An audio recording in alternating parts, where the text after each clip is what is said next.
welcome you, Jay. Thank you for the opportunity. Thank you, ma'am. Thank you. Yes, Jay. Take care of this. Yeah, thank you, ma'am. Good morning, everybody. Uh, I am very much happy to have a session on IoT, and I am thankful to the HOD ma'am, Kavita ma'am, and also I think it is Research Dean ma'am, Sudhindra Vanitha ma'am, for giving me the opportunity to have a session on industrial IoT. So we will have a discussion on industrial IoT initially, and I'll start from some examples and what all is used in our industrial IoT, and all those things will be going into the PPT, and we'll go in detail on that. And how computer science engineers, I think you are from the same, that is, most of you are from computer science and information science. So those engineers, how you get involved in this, that I'm going to discuss on that. Fine. Okay. I'll start with the PPT. Yeah. As you know, I'm Ganeshan Vishwanathan from Vishwajyoti Technologies Private Limited. Today's topic will be industrial Internet of Things.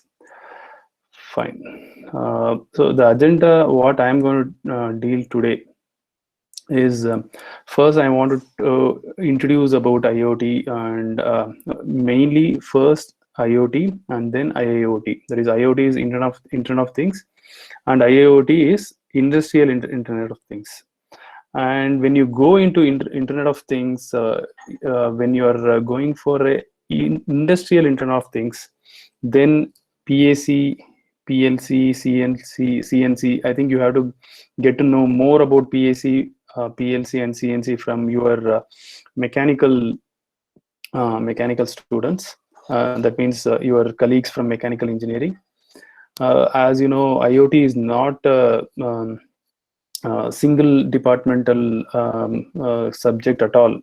You have to be involve many departments like mechanical, electrical, electronics, and communication.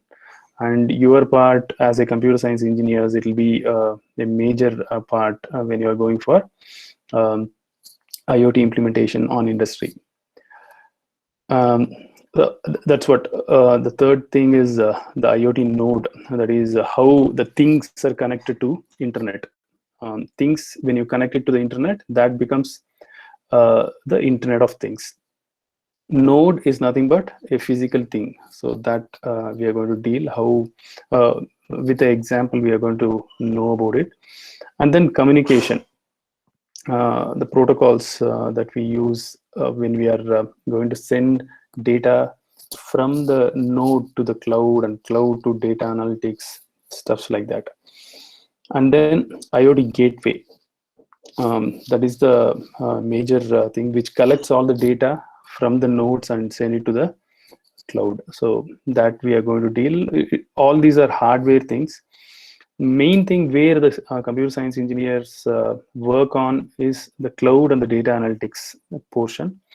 And when you when companies or the industries look for full stack developers, you have to know each and every one of these actually. So that's why we are going to deal on all these things. If a company needs a full stack developer, that is from scratch to the complete product, then this is all these you have to understand. Fine. So this is the agenda of today's work, today's PPT. Fine. So see, this is a simple example. It may look comical or cartoonical. You can see here a kitchen. Actually, the right top one is a kitchen. If my cursor is seen to you, I am just moving the cursor on the kitchen. See here, kitchen, it is asking the fridge, okay, hey fridge, order vegetables for lunch. Okay, so somehow it is connected. Let us not think how it is connected. Just we'll think that kitchen is asking the fridge to order vegetables for lunch. Okay, so now there is some communication, some way how this particular kitchen actually um, interacts with your fridge. Fine. uh, okay, what does the fridge do? Fridge automatically enters into a website, orders, maybe it is a Amazon or it's a Flipkart or any website, and it just orders this material for you. I think most of you, if you have got Alexa in your home, most of you know how the IoT works for you. You can order from Amazon directly using Alexa, right?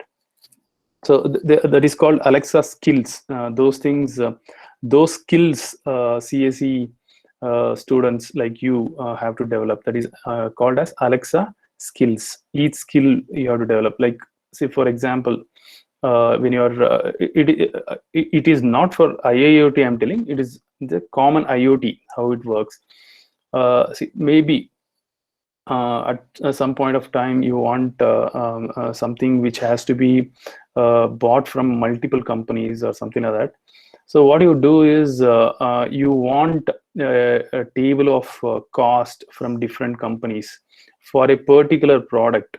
Okay, so if you are going to buy a laptop, you want a list of cost of different products. Fine. So during that time, what you'll do, you'll be you can write a skill, okay, Alexa skill, uh, in order to make it happen. Okay, so that is called Alexa skill. Like that, multiple skills on IoT you have to develop as a programming code. Okay, so for that, different IDs will be there on which you have to write the code on it. Fine. So this simple example, it is IoT things. Right now, things is a kitchen is a thing, and you know that fridge is a thing, and kitchen is asking the fridge, and fridge is asking the internet, and the fridge is connected to the internet now. Fridge also knows that this much tomato, this much onion, or whatever vegetables are there, or whatever things are there, how much it is there in the fridge, it knows already, and according to that, it is going to order the rest of the things from the internet, and that will be getting delivered to the home, and fridge will be filled with the all the data, that is all the things that has to be used for the lunch. So this whole thing, this is the Internet of things connected to the internet, which the things tell some data to the internet. Internet will be reacting to the data what you have collected, or internet will be internet will get to know that this data is good or bad, or whether it is going to be useful for somebody to analyze, where to send it, which web server I have to send this data to. All those things, a computer and internet connection will help you. Fine. So when okay, this is one of the examples. So where exactly IoT you would have seen on maybe in your mobile itself, IoT will be there. For example, I think most of you would have seen that Namakal and temperature, right? Namakal is the place you live, and then the temperature that it shows on your mobile itself, right? Do you think there is a temperature sensor on your mobile itself, which sensors and shows on your mobile, or something else is there? See, now you have to think in this way.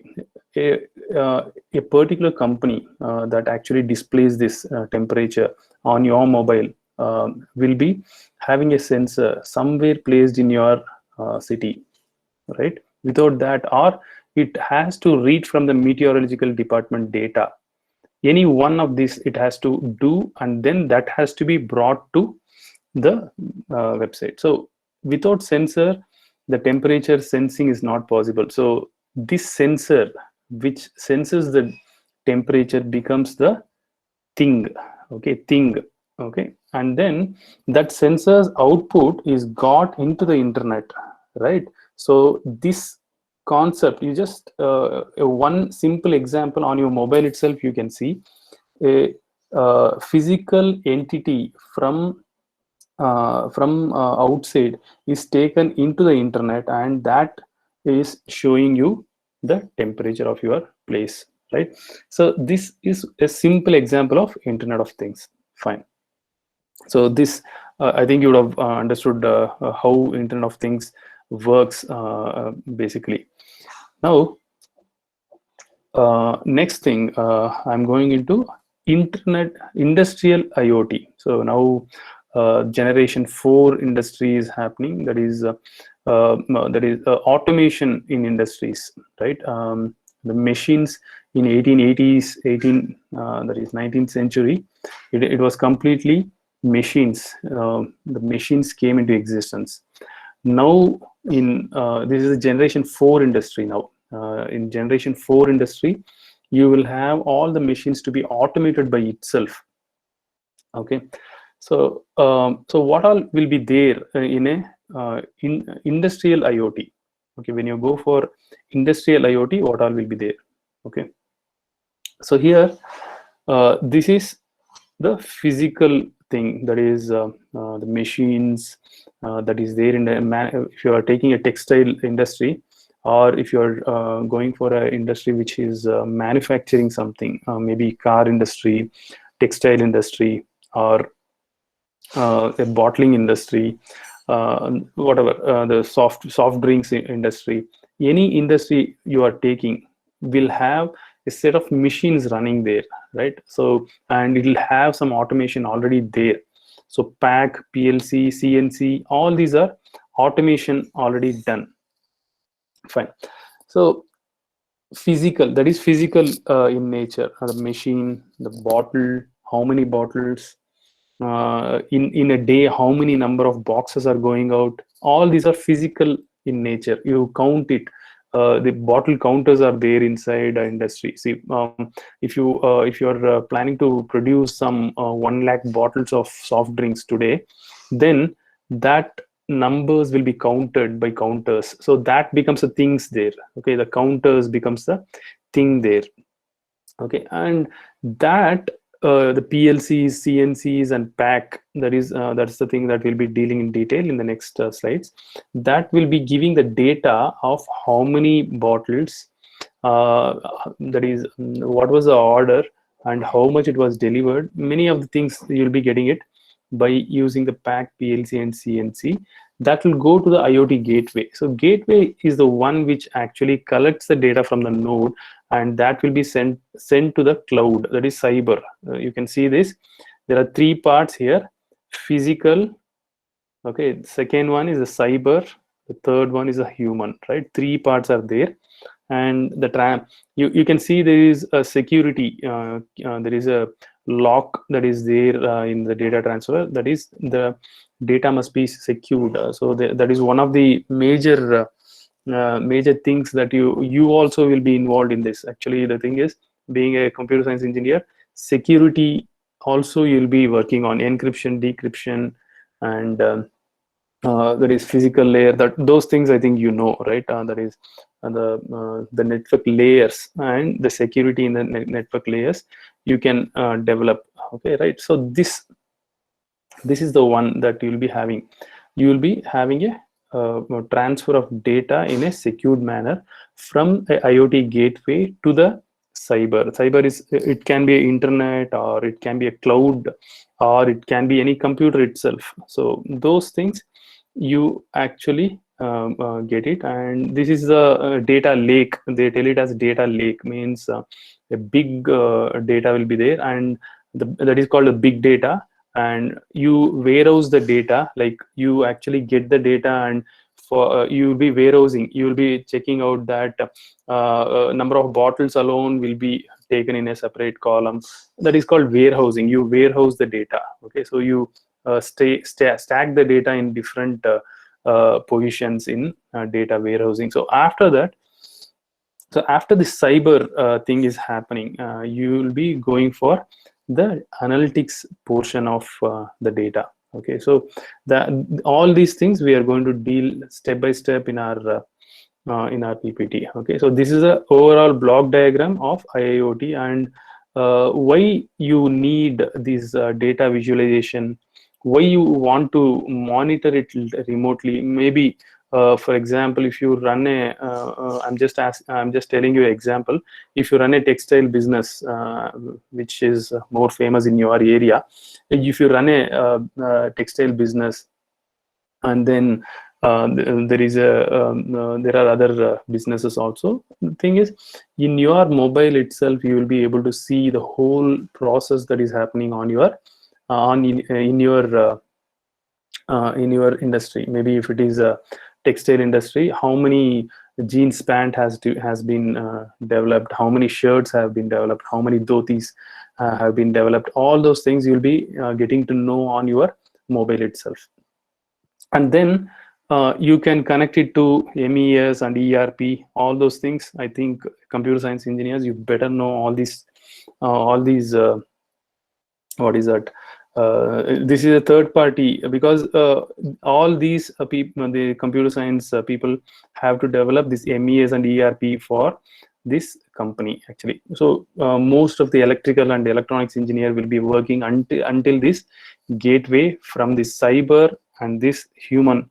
Both these things a computer science engineer have to deal it. Okay, so that's why for a computer science engineer we are talking about IIoT, right? Fine.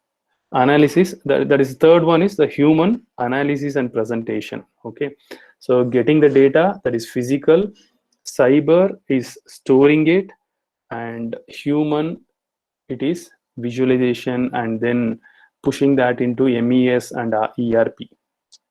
Okay, so this is a basic block diagram. This is a basic block diagram of a IIoT. It can be having other things also.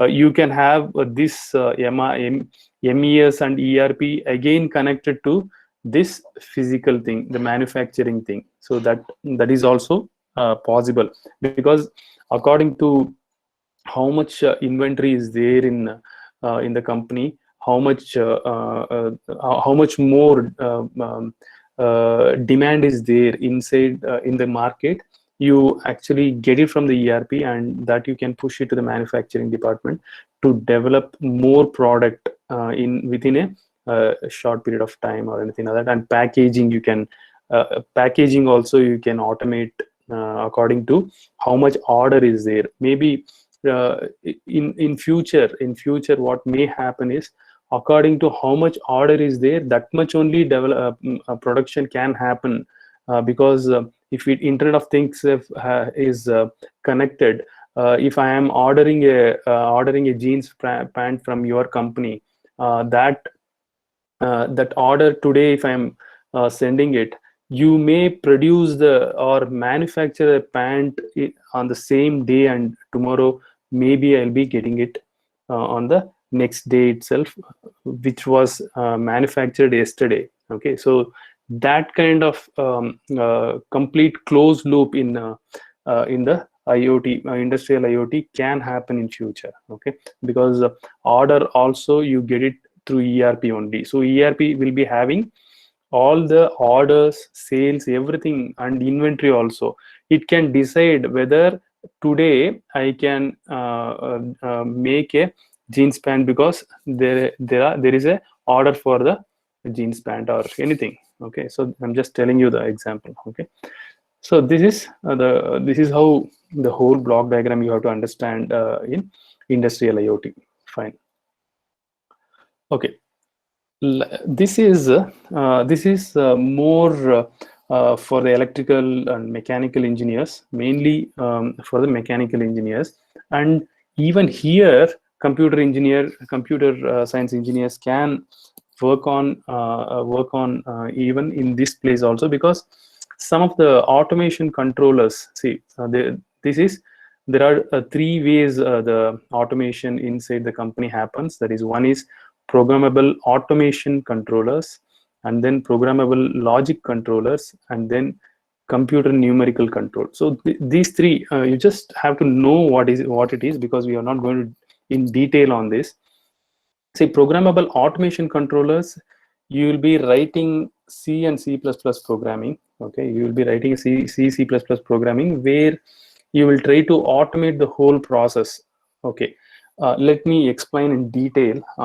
Just an example I'll give you how it happens at PAC, that is programmable automation control. Okay, let us take it is a soap industry. Okay, I'm just telling you a soap industry. Here you have to maybe heat at some point of time and then cool at some point of time. Okay, so maybe you know there is a industry in Dindikal called Power Soap, right? So that soap industry will have 2-3 things. Like first, you have to mix it. So for that, a particular motor has to run for a particular period of time. So you can write a C programming in such a way that that particular motor for a particular time it has to run. Okay, and then again that mixture has to get heated up for some time. Okay, so for that another loop you have to write, right? C++, you know how to write the for loops, all those things. If condition has to be there, right? You will be creating a if condition that this particular temperature has to be attained. So for that, this particular equipment has to be on for that much time, right? So if and for loop, you will combine it and you will write a C programming in such a way that that particular soap manufacturing is happening from start till the end in an automated manner. Fine. So this is a PAC. This is written by C++. The same concept you can write using ladder logic also. That is how this, I think, computer science engineers don't have to touch this portion, that is PLC, because it will be like it will be having a ladder network which will have circuit itself shown in the shown in a schematic manner, where you will connect it or disconnect it at a particular time. You create a timer, you create a RTC, and that is real-time clock. You will check it and get to know whether it has to be that particular process has to be on or off or anything like that, has to be decided by the ladder logic. So all these are in internal process, that is manufacturing process is automated. Only the manufacturing process, not the IoT thing. Maybe later on, if this grows to a particular level, IoT will be involved here also.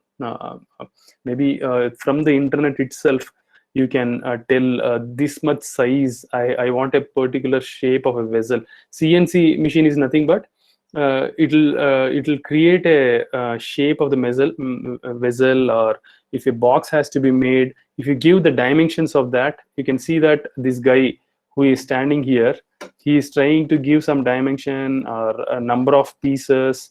All those things it can be given here. Okay, and also you know about 3D printing, right? If you give a 3D shape of a particular thing, it will print in the same manner.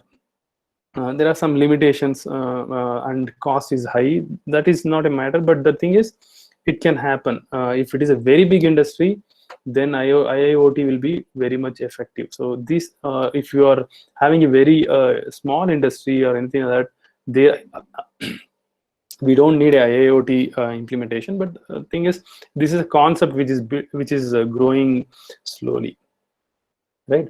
So CNC, excuse me.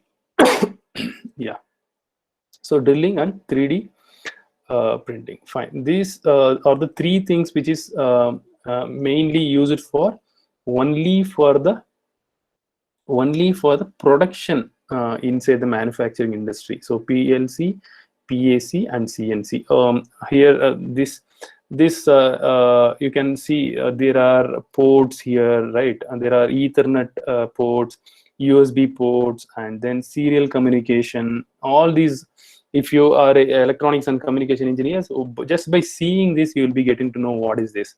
And this is the rail, DIN rail. They tell it as DIN rail, where you can connect series and parallel connections can be done here in this. in order to get give the input and get the output, these DIN rails are used. And then this is the serial communication, all those things you'll be having. Okay, right. So, and then this also, this is a PLC setup, and this is a PAC setup, where you'll be writing a C programming on this in order to automate the whole industry. Here you'll be writing the ladder logic in order to have the automation. And this is CNC. It has a HMI.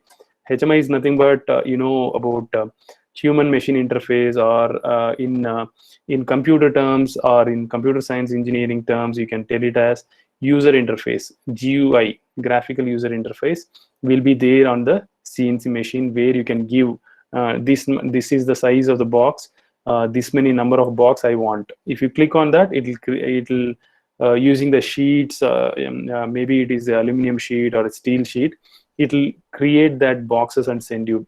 Okay, so this so complete automation only when you use a IIoT, complete automation till the delivery of the product also can be done.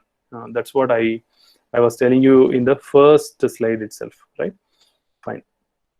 Okay, so now there are multiple things in IoT when you want to create a IoT to be complete, right? So there you'll have multiple things, like you have IoT nodes, where that is the things. IoT nodes will be near the things. Now, I told you an example of Namakkal and its temperature, right? So there, node is nothing but a sensor. Maybe it is a temperature sensor, and then that sensor's output is actually sent either through internet or Zigbee or Bluetooth or anything to a particular gateway. Okay, so this is node is the one which is actually there near the thing itself. Temperature sensor, see, this you can do by yourself. You can try this experiment.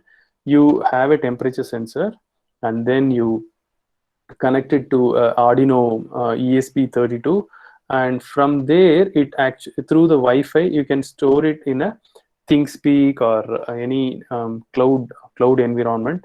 From there, from ThinkSpeak, using a audio, there is Android programming, right? Using that, you can get that value from that cloud to your mobile.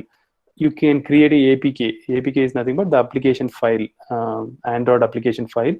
It has the extension as .apk. So you can create that app, and there are many drag and drop options have come in developing the app now. You don't have to develop Android app using the code itself. You can develop by dragging and dropping. So it has become very simple nowadays. If it is a very simple app for academic purpose, then you can use just drag and drop and create a app and create it as a APK file. That is possible now.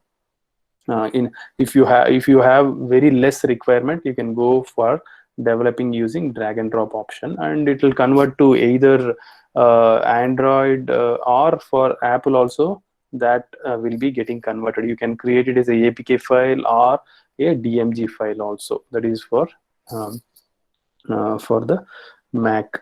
Fine. Now, yeah, that's what I just told you example. So here, node, you can see here, there is a microcontroller. Arduino, when you are using an Arduino or ESP32 also, in the node, there will be a microcontroller. Okay, in order to get the data, you need a ADC, right? Analog to digital conversion has to be there. So if you here you can see environmental condition. I have mentioned it as environmental condition. If it is an environmental condition, what is that? Temperature, humidity, whether it is raining or not, many things you can get it from the environmental conditions. So analog, so that conditions you can give it to the analog to digital converter. Fine. So here analog front end is there, that is what it needs is analog to digital converter will be converting into digital thing, and you have to convert either through I2C or SPI. There are multiple interfacing will be there to the microcontroller, or directly a channel will be there, analog channel will be there, from where you can get the data to the microcontroller. Fine. This is one thing, right? And then you can see here in the left hand side, if your gateway is Wi-Fi, right? If your gateway here, I'm mentioning the right hand side, Wi-Fi, Bluetooth, these are all the communication to the gateway. So either through Wi-Fi you can send, or Bluetooth you can send, or wired also you can send, and then Zigbee you can send to the gateway. So in this node, what all is there? You see you can also send video to the gateway. Images you can send to the gateway, right? And opto sensors, RFID values you can send to the you can send it to the to your what is that gateway. Fine. And then here you can see there is the major part in any of the node. See, for example, we are talking about a node which actually gets the temperature and send it to the send it to your web server or cloud platform. So when you receive it, it has to be received 24 hours, or at least once in every 1 hour you have to get the temperature. For example, I'm just telling you, it may not be continuously giving the temperature. It may give you a once in every half an hour, because you know that the variation in the temperature will not be happening drastically. It will be taking more time for the change in the temperature. So you can see that if a node is kept in a particular place, maybe in Namakkal, on your Mutayamal in your Mutayamal campus, on the terrace, if it is kept, for example, I'm telling you, if it is kept for some 10 years, okay, will the battery hold until 10 years? So that battery management is a bigger issue. You have to see what you'll do. So what you'll think, if whenever you are thinking of making the battery to work for a long time, what you'll think, you'll keep the system for in sleeping mode whenever it is not working, and whenever it is working you have to make it active mode. Sleeping and active mode, because you use computers, you give a sleep option in your computer so that it will be off. It will be using very less energy whenever it is in the sleep mode. Okay, so nodes, battery management in the nodes is a major important thing that you have to concentrate on. So you have to think whenever you are creating an IoT node, or when you want to apply a IoT in your in your industry or anything like that, then you have to think about the node's battery. Okay, whether the battery is enough for to work for at least 2 to 3 years, or at least 5 years. So that's why there are multiple options for battery management. Like whenever it is not sensing, for every 1 hour if it is sensing, it will take some 3 minutes or maybe 5 minutes for 1 hour, and then it will be going to sleep mode. So that will not be actually affecting the battery's life. So this kind of thinking you have to put it in the nodes. Okay, so here overall I'll tell you how it works. See, environmental variables or any external conditions, you can give it to the ADC, to the microcontroller, and the microcontroller will be having a battery which will be connected using the DC-DC converter, which has a power management by itself.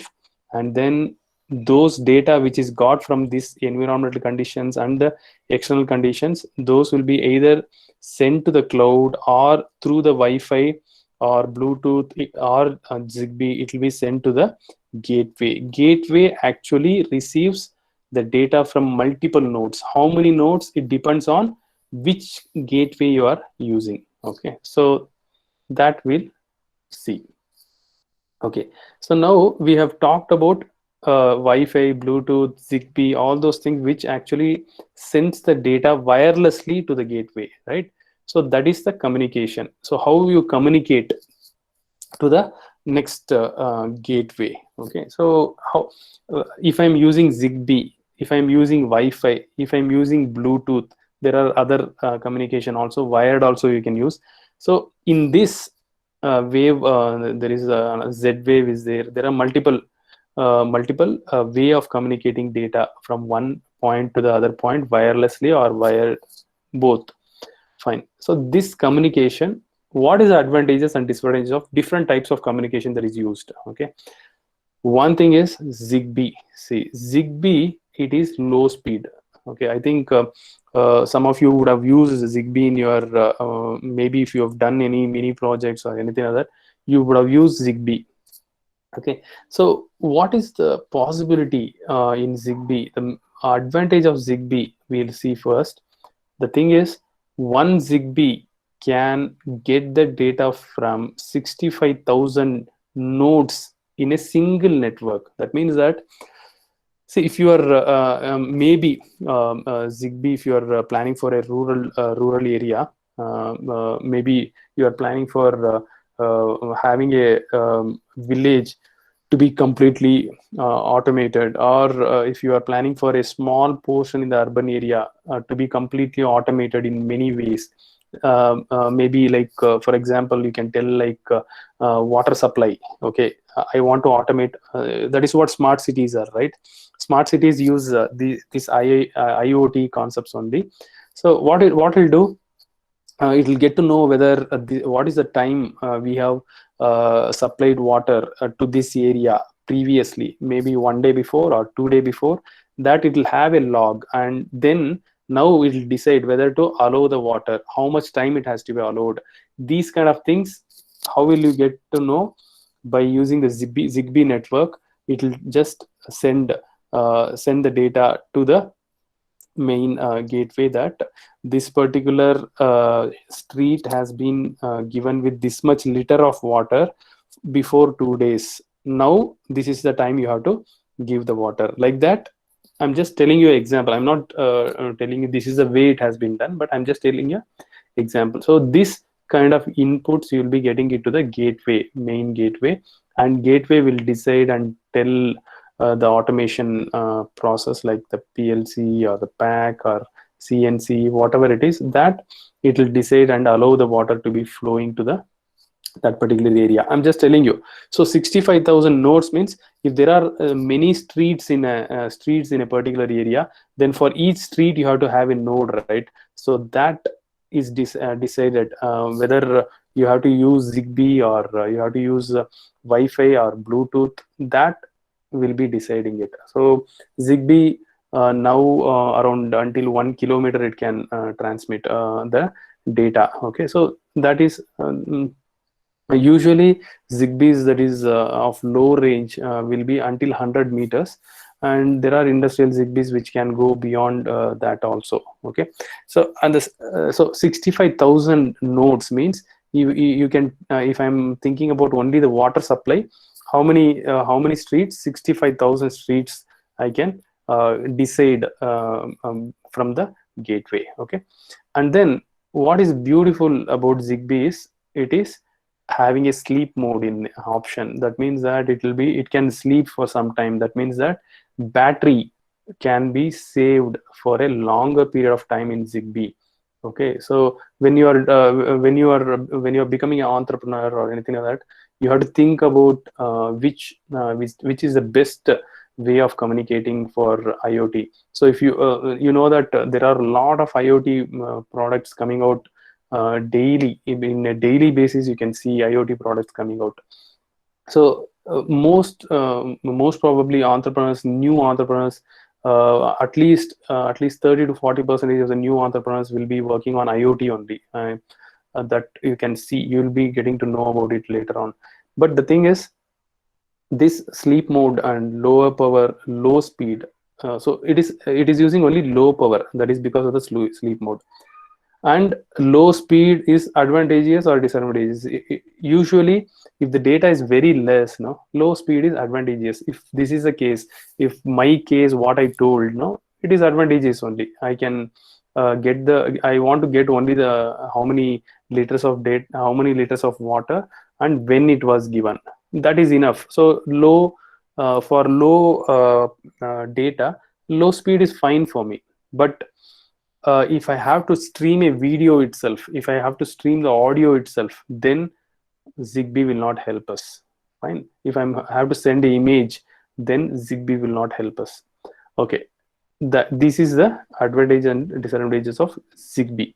When you go for Wi-Fi, you know that it is a high power usage, because you know that in your mobile you have Wi-Fi, and you know that every day you charge it because of the Wi-Fi, because your Wi-Fi will be always searching for new devices.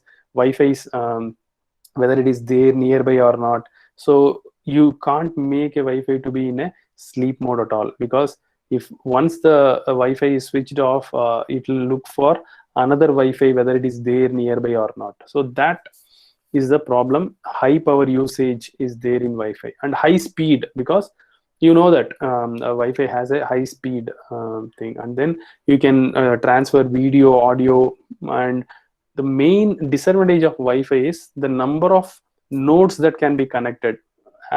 You know, you can see that Zigbee has 65,000 nodes, but when it comes to Wi-Fi, it is approximately around 32.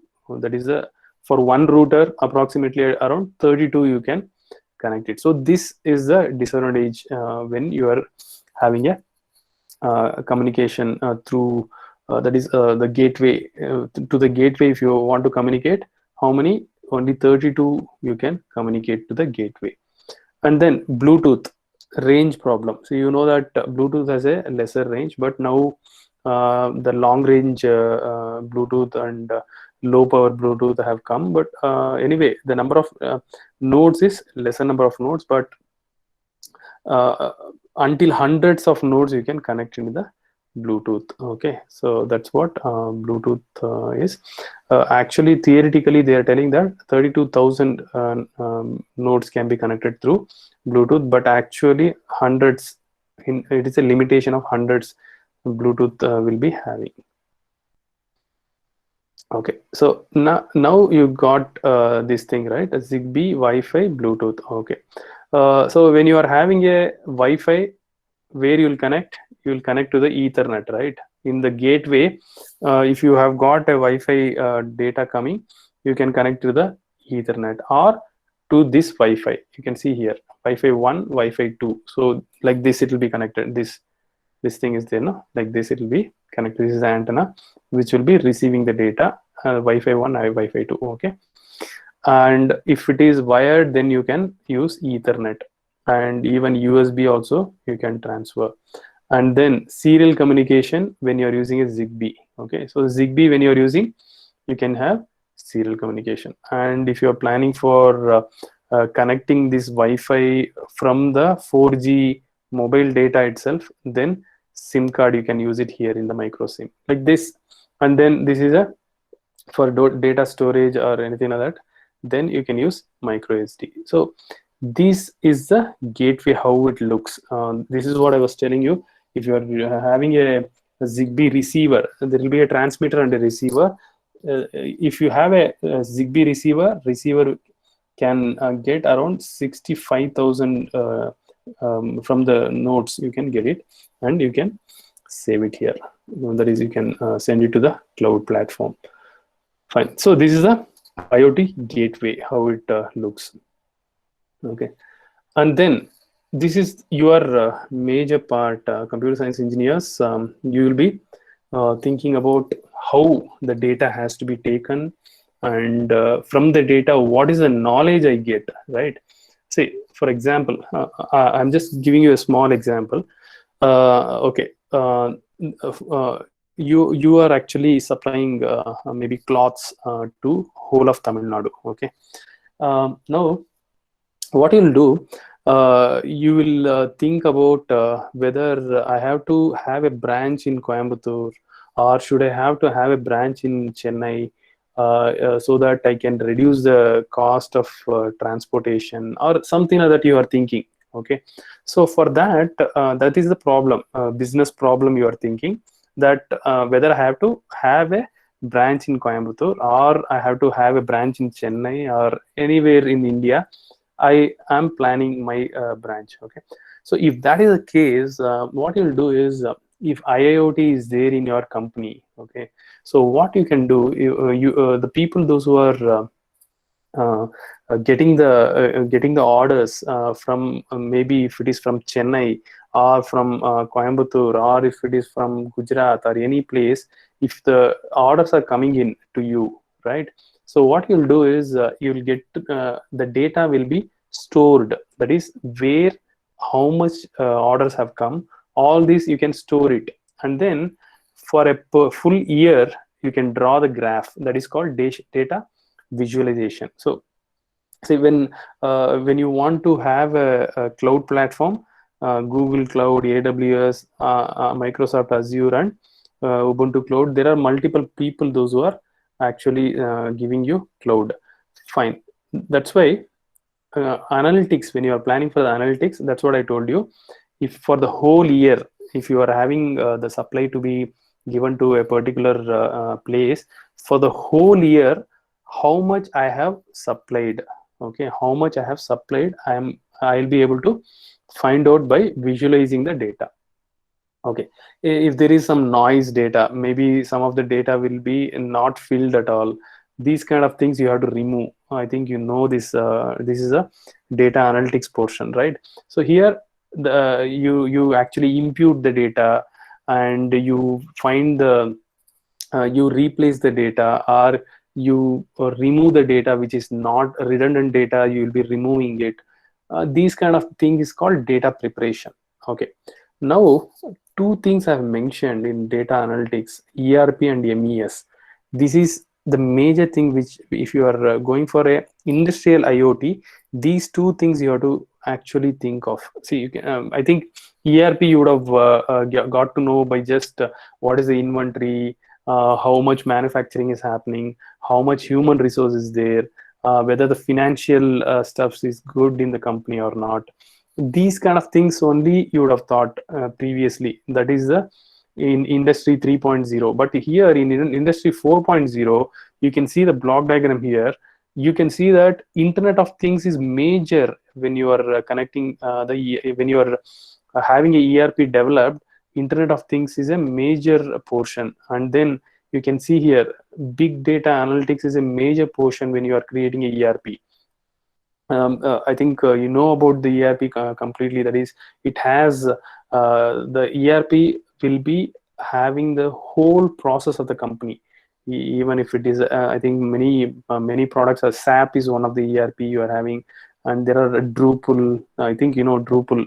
Drupal is open source ERP. So these kind of ERPs are there, which will be actually having the whole process of the company itself in a single software. So supply chain management, whether the demand is being clearly filled or not, how much demand has been supplied, and how much manufacturing is happening, whether the demand is filled because of the manufacturing or not, fulfilled by manufacturing or not, and whether we have enough financial stuff for the manufacturing or not. So all these things is in ERP, and for that decision making, without a human intervention, if you want that to be happening, then IoT is the major thing when you are planning for a IIoT implementation on an industry. So ERP itself will have the whole thing in this, and then you have business intelligence. What is that? Okay, that's what I was asking. The decision making, whether I have to have a branch in Chennai or not, because the delivery of the product is delayed because of not having a branch in Chennai, or should I have a warehouse in Chennai? This business intelligence is there, no? That can be decided from the ERP data itself. So all these are interrelated. Now, sitting in a single room, you can decide the whole thing that has to happen on in your company by just clicking some mouse clicks and in some keyboard clicking. You can decide the whole thing. That's why IIoT generation 4 industry is developing in a bigger manner right now.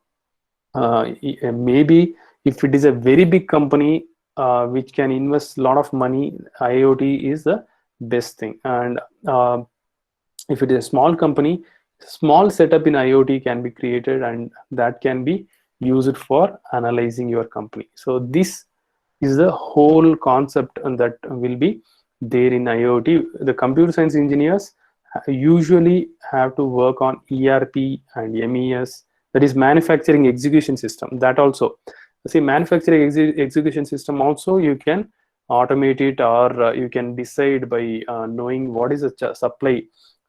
You supply chain demand is there, right? Supply demand gap, if it is there, then what has to be done in MES, that also can be decided.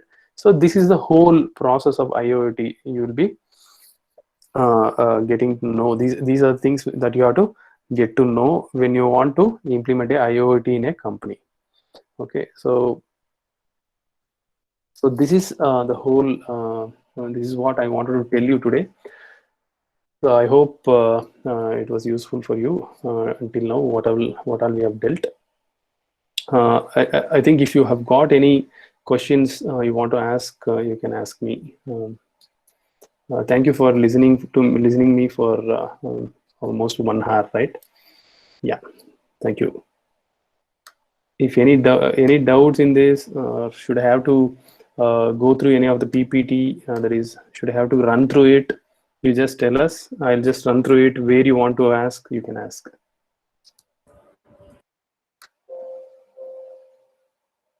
Yeah, anybody?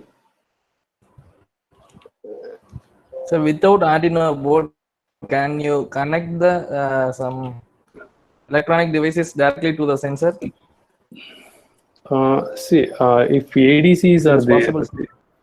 yeah, see, you can make a, if it is a smaller implementation, right? If it is for a small company where the number of nodes is very less, right? Then you can directly have Raspberry Pi as a gateway. Okay, you don't have to.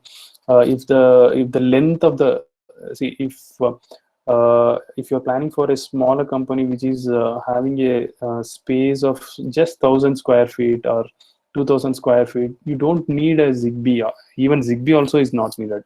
You can wire it and you can connect it to directly Raspberry Pi. Raspberry Pi itself will act as a gateway. Okay, some of the companies, they are using Raspberry Pi as a gateway itself.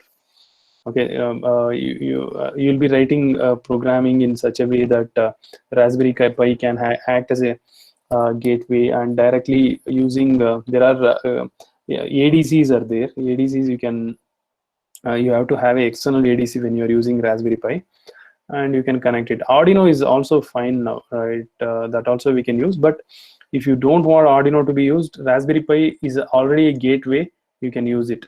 And ESP32 is there, which is having a Wi-Fi and the controller on the board itself. That also you can use.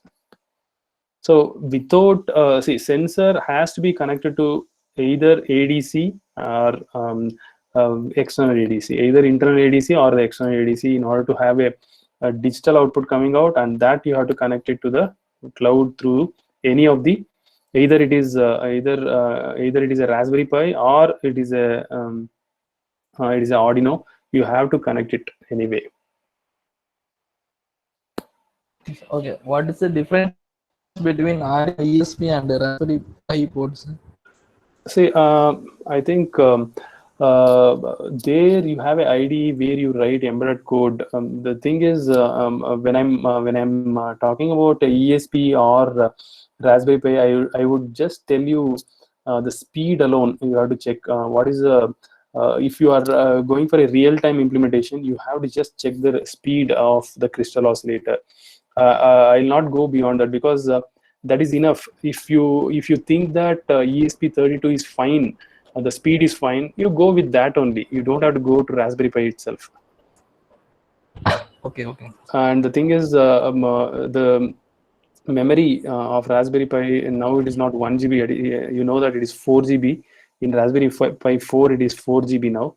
The RAM itself is 4 GB. That means that you can make a Raspberry Pi as a computer itself. I know you know that it is a OS based Raspberry Pi is a OS based thing, right? You can use it as a computer also.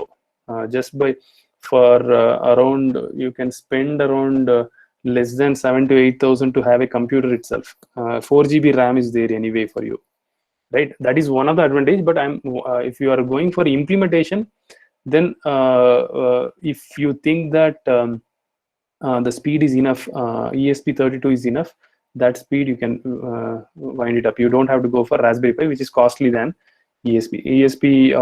Maybe it will come less than 400 to 700 rupees, but when it comes to Raspberry Pi, it is around 4,000, 4,500 rupees, right? So better opt for ESP32 if you are going for academic projects. I think I have answered you. Thank you, sir. Thank you. Yeah, thank you. Any other questions you're having? Students, any other questions? Most of the students doing processing IoT. If you have any doubt, you can ask to the resource person. Here, I would have told you about. I'll just tell you some simple points. I would have told you about nodes and nodes, and then what is that? Gateway as a separate entity. Because when you are going for industry, it has to be a separate entity. But when it comes to academic purpose, both the gateway and the node can be a single entity itself. Like it can be the node itself. I mean to say, ESP32 is a node itself, and that itself can act as a gateway. Because it is having a Wi-Fi. Wi-Fi can be connected directly to any of the cloud, like ThinkSpeak, or I think you know about that, right? Firebase, ThinkSpeak, multiple clouds are there, which is academic purpose, you can use it. But when it comes to industry purpose, you have to go for a AWS or Azure, Microsoft Azure, Google Cloud, these kind of, you have to go for that. If you are academic, if you are using for academic, cloud can be ThinkSpeak or Firebase or anything other you can use. I hope I have answered you. Yeah. I understood. Yeah.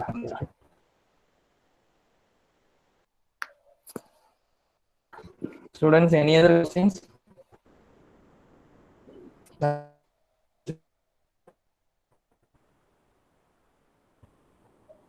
Ma'am? Yes, Karpisa, may conclude that. Yeah.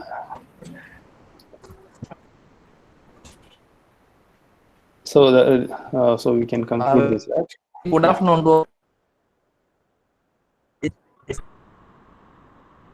It's very on the behalf of I take this opportunity to propose vote of thanks to those who have directly and indirectly contributed to this seminar, Industrial Internet of Things, organized by our institute. At the outset, I thank our resource person, Mr. Tyson. We are with your knowledge and science. Thank you. We are secretary for the motivation. I'd like to thank our principal for his help. Our thanks to our active participation. Then with this form and second, we move to the end of the today's seminar. So thank you so much. Thank you. Thank you, ma'am. Thanks for the opportunity. Maybe we will have more seminars like this later on. Thank you. Thank you, Ganeshan. Thank you. Thank you.